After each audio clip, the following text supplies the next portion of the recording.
So there I was, sitting in this stuffy conference room on the third floor, which, by the way, smells like a mix of burnt coffee and desperation, when it hit me, my boss was about to absolutely tank the project I'd poured months into. And not because it had problems or because anyone found it lacking. No, he was just decided it should be ruined. Just like that. I still remember the ridiculous look on his face, like a cat who's just knocked over your favorite vase but is pretending he's innocent. Except, instead of knocking over a vase, he was about to systematically dismantle my entire project right there in front of the whole team. You know that moment when everything stops and your brain kind of glitches trying to catch up? Yeah, that was me. The project that was supposed to be my ticket to finally getting noticed, completely blindsided in one meeting. And here's the kicker. How do you fight back when the person sabotaging you is your boss? The one who writes your reviews, controls your budget, and has an uncanny talent for making your life miserable no matter what you do? I could feel the tension thickening the air. Everyone sat silent, eyes flicking between me and him. The boss, with his signature smug smile, was just laying out all these random criticisms nobody had seen coming.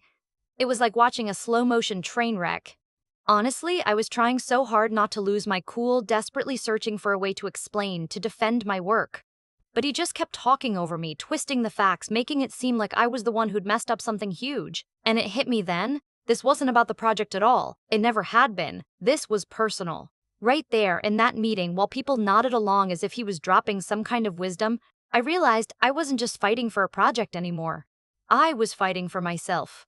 It was like being thrown into a game where the rules were changing and the referee was on the opposing team.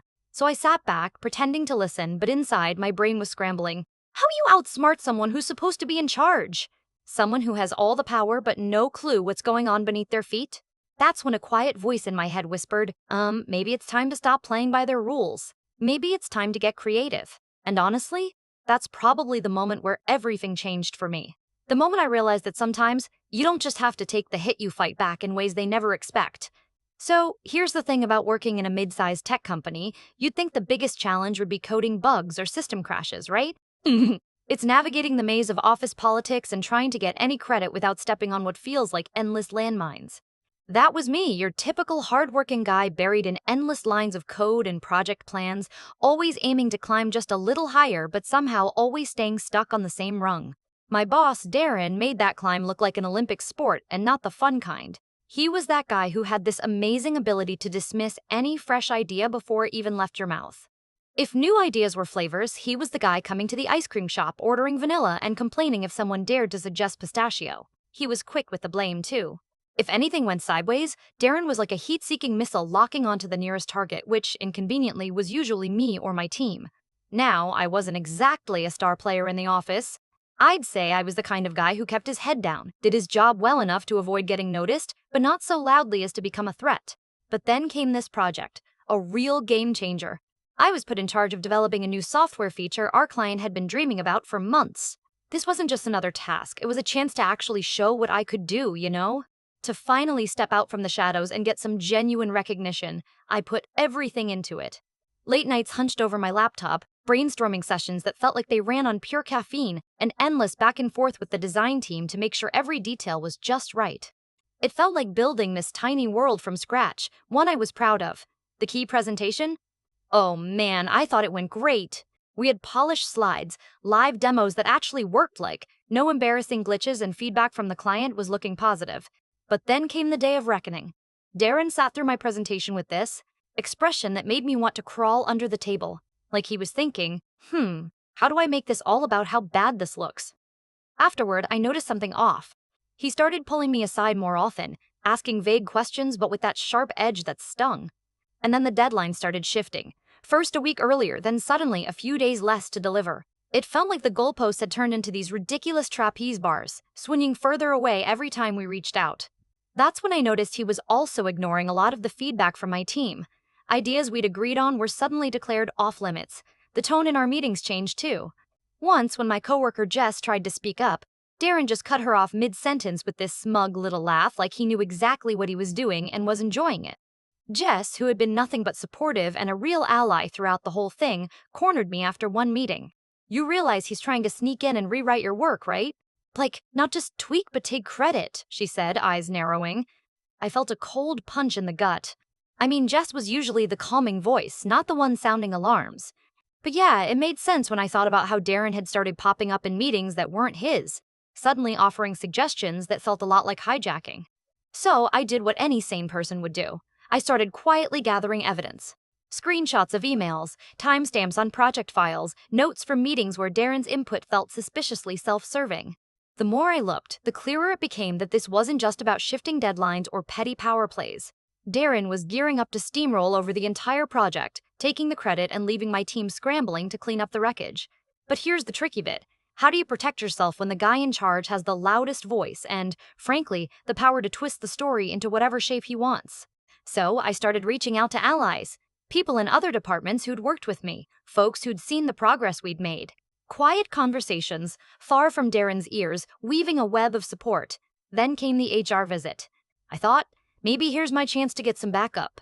Except, the HR rep, Carla, gave me this look like I'd just told her a bedtime story that wasn't quite believable. She nodded and muttered something about complex workplace dynamics and trying to keep things professional, which sounded awfully like, good luck with that. Just as I was starting to feel that sinking feeling of being outnumbered, Jess dropped by my desk with a grin.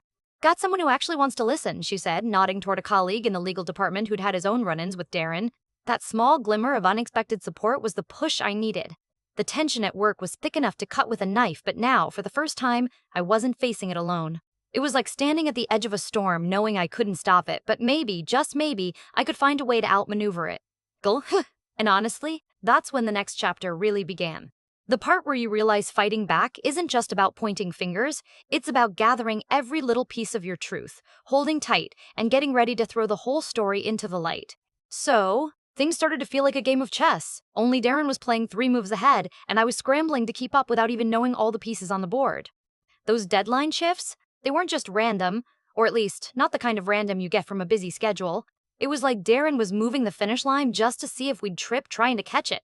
Every time my team sent him a progress update, it felt like it vanished into some cosmic void where accountability didn't exist. I remember one afternoon, Jess pulled me aside with that look she gets when she's about to drop some not-so-great news. "You seriously need to see this," she said, sliding her laptop across the table. There it was, a bunch of email threads where Darren had unilaterally changed our project specs after hours without any discussion and then passed them off in meetings like official decisions. It was infuriating and, frankly, kind of brilliant if you wanted to steal credit without getting caught.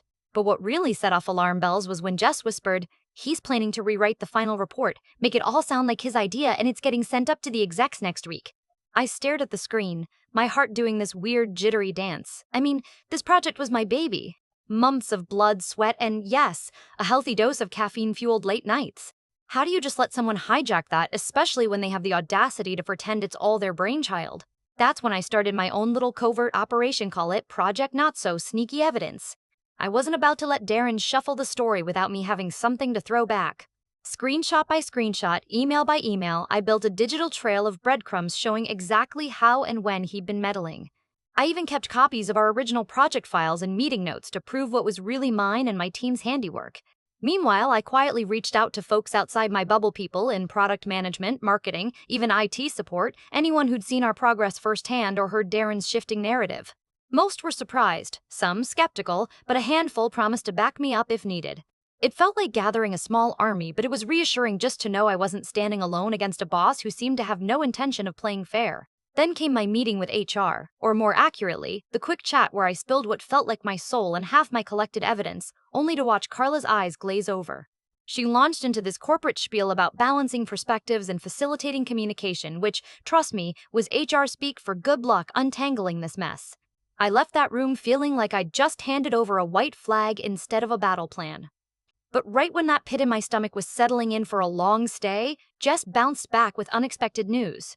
She had pulled in Marcus from legal, a guy known to not take Darren's crap quietly. Marcus had his own history with Darren trying to bulldoze projects for proper credit, and suddenly, our little war had an unexpected ally with some muscle. That afternoon, sitting at my cluttered desk beneath the hum of fluorescent lights and the ever-watchful security camera, I felt the first flicker of hope in days. The tension hadn't eased. The office still felt like a pressure cooker, but now, with Damien's cold shoulder and Darren's twisted smile, I wasn't completely outgunned. I had a plan, a network, and more importantly, a stubborn refusal to let my work vanish into his shadow. It was like standing on the edge of a cliff, heart hammering, only instead of jumping, I was figuring out how to build a parachute out of spreadsheets and emails. And honestly, while the storm was still gathering, that was enough to keep me moving forward, ready for whatever Darren would throw my way next. The day of the big reveal rolled around with this surreal sort of calm. You know the kind. The one where the calm just feels like the eye of a hurricane and you can almost hear the storm circling, waiting to pounce. Darren was more smug than usual, like he was holding a winning hand that nobody else was allowed to see. But I'd spent too many nights combing through emails and files to let that intimidate me. It started in the weekly progress review meeting. Darren strutted in, chest puffed up as usual, and launched into his version of the project. Glossy but utterly hollow, twisting my months of work into a vague narrative about strategic direction and management foresight. A few folks nodded, probably because he's good at sounding like he knows what he's talking about, or maybe they just didn't want to be the next target. Then I took a breath, leaned forward, and flicked open my laptop to my folder of evidence. Actually, I think it's important to hear about the actual development and design decisions, I said, trying to keep my voice steady even though my heart was doing gymnastics. People's eyes shifted toward me, some curious, others wary. Darren's smug smile faltered, just a fraction, but enough. I began walking through the timeline, original emails, meeting notes, the changes my team suggested and Darren dismissed, all laid out in full technicolor. The moment had this weird electricity like watching a slow unraveling piece by piece of the carefully constructed story he'd been peddling. When I got to the part about the altered final report where Darren had inserted himself as the mastermind idea guy, people definitely started leaning in more. Jess shot me a quick thumbs up from across the room, and even Carla from HR was biting back a "uh-oh" behind her polite mask. Marcus from legal sat forward, fingers interlaced, looking like someone who just spotted a crack in the foundation. Darren's face went an interesting shade of red. For a second, the smug cat was gone, replaced by this startled guy caught playing dress-up in someone else's project. He stammered, tried to interrupt, even muttered about misunderstandings, but the room had already shifted. The narrative was no longer his to control. It wasn't a shouting match, it was more like a spotlight on the truth that his little game couldn't hide.